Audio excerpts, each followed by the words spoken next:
Good evening everyone, क्या हाल है सबके। आप सबका एक बार फिर से स्वागत है चैनल मैथ्स ग्रामर पर। आज हम प्रॉफिट लॉस के कुछ सवाल करेंगे। ये सवाल आपके प्रीवियस एग्ज़ाम्स के अंदर आए हुए सवाल हैं। तो अभी आपके सामने पहला सवाल डिस्प्ले हो रहा है स्क्रीन पे। तो इस सवाल को आप वीडियो को पॉज करके स्वतः करके देख सकते हो और कमेंट सेक्शन में मुझे बता सकते हो कि सर हमारा आंसर सही आया था या नहीं।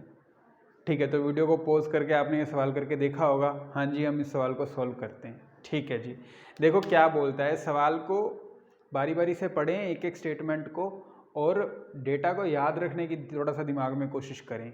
ठीक है, पढ़ते हैं। देखो, दो कारों ए और बी में से प्रत्येक का क्रय मूल्य जो सीपी है वो समान है, बराबर है। कार ए को 8% लॉस पर बेचा जाता है और बी को क्रय मूल्य से 3240 रुपये अधिक में बेचा जाता है। दोनों कारों को बेचने पर कुल लाभ 5% का हुआ, तो प्रत्येक कार का क्रय मूल्य ज्ञात कीजिए। ठीक है, तो देखो कैसे करेंगे। दो कारें हैं भाई, ए और बी, दोनों का जो सीपी है बराबर बोल रहा है वो, तो आप 100 यूनिट और 100 यूनिट मान सकते हो कि भाई पहली कार और दूसरी कार दोनों की जो क्रय मूल्य है वो 100 इकाई हमने मान लिया। अब बनाते हैं एसपी, सेलिंग प्राइस बनाते हैं। देखो, पहली कार को 8% लॉस पर बेचा गया है, तो 100 वाली चीज कितने में बिकेगी? 92 यूनिट में बिकेगी, क्योंकि ये 8% का लॉस है यहाँ पर। तो 100 वाली चीज 92 में जाएगी, क्योंकि 100 का 8% 8 होता है, तो 100 में से 8 घटा के मैं 92 कर दूंगा। ठीक है, आगे बढ़ते हैं बात में। कार बी को क्रय मूल्य से 3240 रुपये अधिक में बेचा जाता है, मतलब जो कार बी है उसका सीपी जितना है, एसपी उससे 3240 रुपये ज्यादा है। ठीक है, तो यहां अब मुझे देखो 100 यूनिट के अंदर हम 3240 नहीं जोड़ सकते, ये तो हमने माना है कि 100 इकाई मान लिया। ये 100 पे जो इकाई है वो इकाई है और 3240 पे इकाई रुपए है, तो 100 इकाई में 3240 रुपये नहीं जोड़ सकते। एक बार इस जगह को खाली छोड़ते हैं। ठीक है, आगे बढ़ते हैं। दोनों कारों को बेचने पर जो कुल लाभ है वो 5% का हुआ है।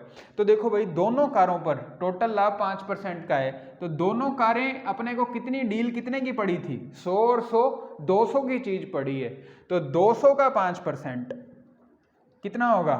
10 होगा, मतलब 10 का लाभ हुआ है। ये चीज आपको पेपर में करने की जरूरत नहीं है, वैसे ही आपको बताया है। ठीक है, तो दोनों जो चीजें हैं, 200 की चीज है, 10 का लाभ है, तो 210 में गई होगी ना दोनों चीजें, 210 इकाई में गई हैं। ठीक है, 92 इकाई जो है, 92 यूनिट हमने यहाँ ले लिए हैं पहली कार के, तो दूसरी कार कितने में जाएगी? 210 माइनस 92 में, क्योंकि टोटल 210 लेने हैं, 92 में यहाँ से कमा चुका हूँ, ले चुका हूँ, तो यहाँ कितने बनेंगे? 210 माइनस 92 कितना आ जाएगा भाई? 118 यूनिट, मतलब दूसरी जो कार है वो 118 यूनिट में जाएगी।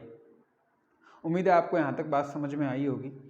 अब बोलता है, देखो इस वाली लाइन पे वापस चलते हैं। कार बी को क्रय मूल्य से 3240 रुपये ज्यादा में बेचा गया था। यहाँ देखो, चीज खरीदी 100 यूनिट की थी और बी की 118 यूनिट की है, तो कार जो बी है वो यूनिट के अंदर 18 यूनिट की ज्यादा नहीं गई, और सवाल में कितने की ज्यादा गई है? 3240 रुपये। ठीक है, क्या बोला है? तो प्रत्येक कार का क्रय मूल्य ज्ञात करो। तो कारें दोनों, चाहे ए है चाहे बी है, दोनों को 100 यूनिट माना है, किसी भी एक 100 यूनिट की वैल्यू निकाल दो। तो 100 यूनिट की वैल्यू क्या बनेगी भाई? 18 यूनिट की वैल्यू हमारे पास 3240 आ गई, 100 यूनिट की वैल्यू बनेगी 3240 बटे 18, ये वैल्यू होती है 1 यूनिट की। देखो, बटे में 18 आ गया, 1 यूनिट का मान हो गया। 100 यूनिट का मान निकालना है तो गुणा 100 कर दो। ये जो 324 है ये 18 का स्क्वायर होता है भाई। ठीक है, तो ये जब काटोगे 18 गुणा 18 है, तो ये 18 पे ही कटेगा। 18 के आगे 3 जीरो, मतलब 18,000 रुपये। तो इस सवाल का जो आंसर है वो 18,000 रुपये आएगा। ऑप्शन नंबर आपका 2 जो है वो सही हो जाएगा भाई। इस सवाल के अंदर कुछ भी पूछ सकता था वो, प्रत्येक कार का पूछा, चाहे ए का चाहे बी का, 18,000। अगर पहली कार का विक्रय मूल्य पूछता, एसपी पूछता, तो 92 यूनिट की वैल्यू निकाल देता, यहाँ गुणा 92 हो जाता। अगर दूसरी कार का विक्रय मूल्य पूछता तो गुणा 118 हो जाता, लेकिन हमसे सीपी पूछा गया है, तो इसका मतलब हम गुणा 100 करके और मान निकाल लेंगे, जो कि हमारा 18,000 रुपये आया। Option number 2। उम्मीद है आप लोगों को समझ में आई होगी बात। देखते हैं अगला सवाल। हाँ जी, दूसरा सवाल है, एक दुकानदार किसी वस्तु के अंकित मूल्य, मतलब मार्क प्राइस, एमपी पर 20% की छूट देता है और 25% का लाभ कमाता है। छूट देने के बाद भी लाभ कमा लिया और जो लाभ है वो 24 रुपये का हुआ, तो वस्तु का अंकित मूल्य क्या होगा? तो देखो भाई, कैसे होते हैं प्रॉफिट लॉस डिस्काउंट के सवाल। तीन बातें, MP, SP और तीसरी बात CP। ठीक है, छूट दी है 20% की, तो 20% का मतलब क्या है, 1/5। अंकित मूल्य पर छूट देके चीज बेची जाती है, तो इसका मतलब ये जो 5 है अंकित मूल्य को दिखाता है। अगर अंकित मूल्य 5 है तो 5 का 20% कितना, 1 की छूट देके चीज कितने में बेची होगी, 4 में बेची होगी। ये रेशो बन गया आपका MP और SP का। आगे क्या बोलता है, और 25% का लाभ। अब 25% का जो लाभ है वो किस तरह से रखेंगे भाई, 25% मतलब 1/4। मतलब लाभ कमाना है कि चीज खरीद के और चीज बेची जा रही है और अपने लाभ बनाना है। कितना लाभ है, 25% का। तो ये अब जो 4 है ये दिखाता है CP को। इसका मतलब ये है कि अगर क्रय मूल्य 4 है तो 4 का 25% 1 का लाभ लिया है और चीज कितने में बेच दी है, 5 में बेच दी है। एक रेशो आपके लिए आ गया ये। अब इस दोनों रेशो को लिंक करेंगे किस तरह से, 5 पंजे 25, 4 पंजे 20 और 4 चौके 16। ये भाई अलग अलग स्केल थे दोनों रेशो के, एक ही रेशो स्केल बन गया। ठीक है, ये लिंक हो गया है, MP, SP, CP तीनों का रेशो आ गया अपने एक साथ। ठीक है, अब आगे क्या बोलते हैं, 24 रुपए का लाभ है। तो देखो भाई CP 16 है और SP 20 है, कितने का लाभ हो रहा है, 16 वाली चीज 20 की जा रही है, 4 का लाभ हो रहा है।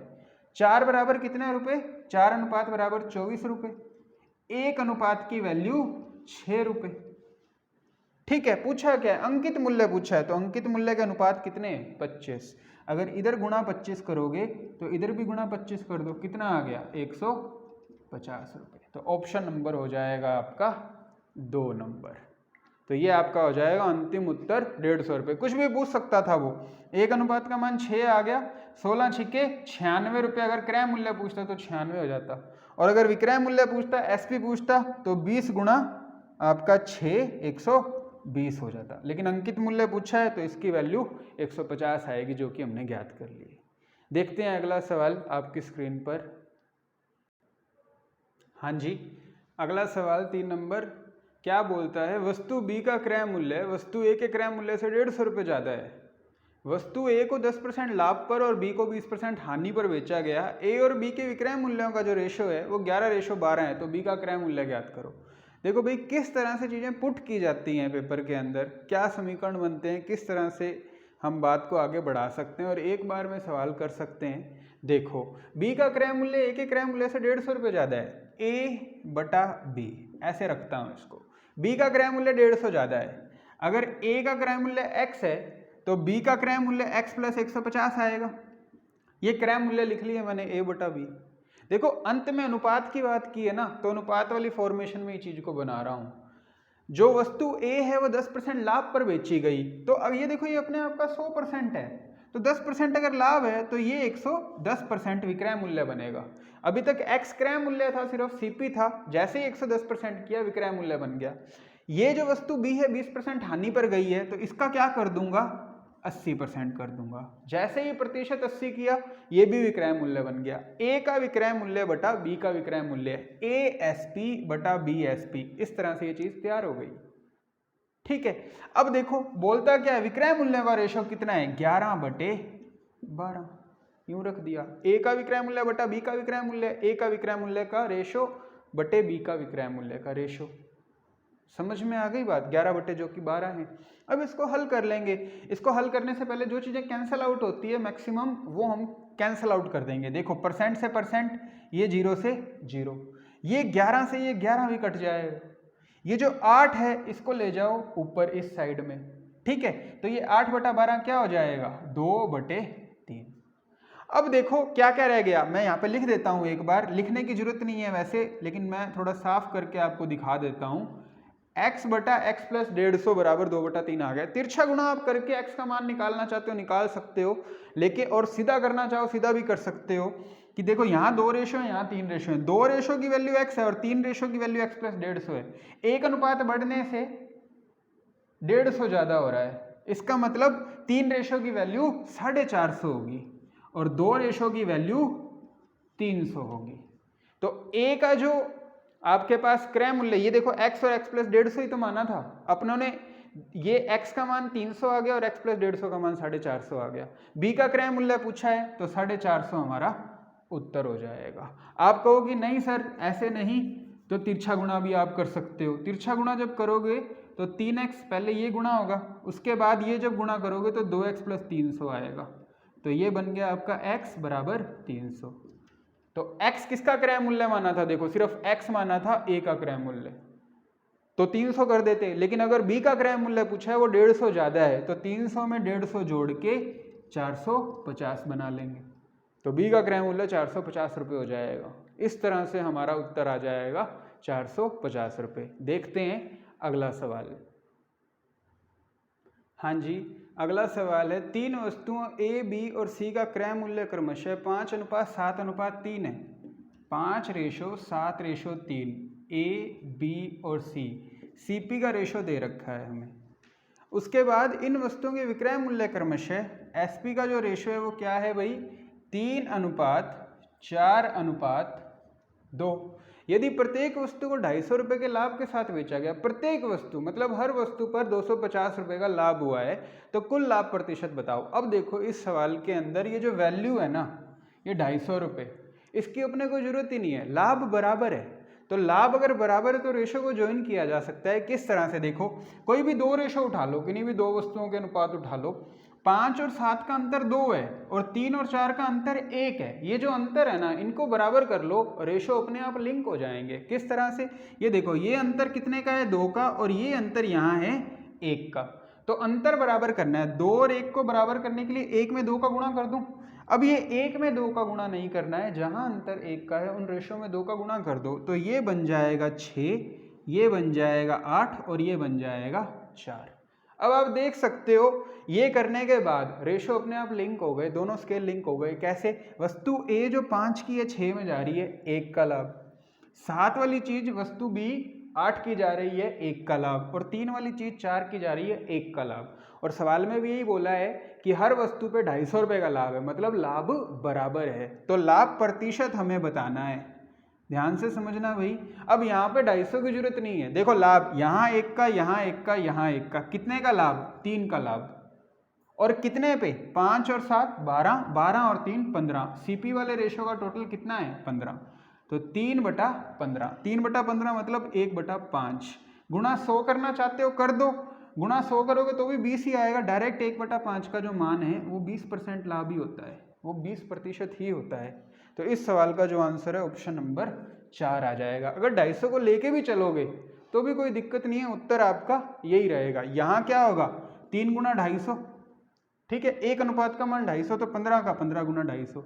वो 250 से 250 कट ही जाना है, जो कॉमन मल्टीपल है, इसलिए 250 की हमें आवश्यकता नहीं है, क्योंकि उत्तर जो है हमसे प्रतिशत में पूछा गया है। तो जो डेटा अपने को रेशो के अंदर गिवन है उसी से अपना काम चल जाएगा। तो मुझे उम्मीद है आप लोगों को ये चारों सवाल समझ में आए होंगे। अगर आपको ये वीडियो अच्छा लगा और सवाल समझ में आए तो प्लीज़ वीडियो को लाइक करना और चैनल को सब्सक्राइब करना। मिलते हैं आपसे अगली क्लास में। धन्यवाद आप लोगों का।